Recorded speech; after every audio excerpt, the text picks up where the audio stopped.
November 14th, 2018. A 26-year-old American named John Allen Chau hired a fishing boat in Port Blair. He was a Christian missionary, and he believed, with total certainty, that the Sentinelese needed to hear about God.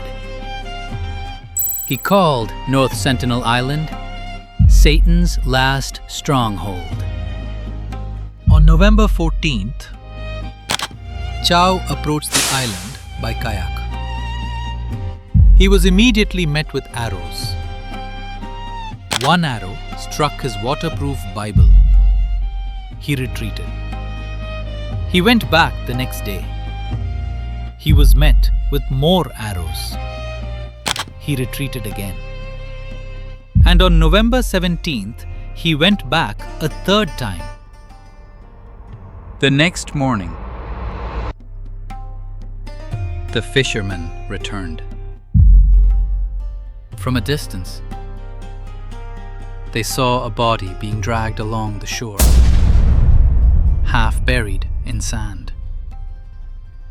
John Allen Chau was dead. The Sentinelese committed no crime. Under Indian law, they are protected. Chau was the trespasser.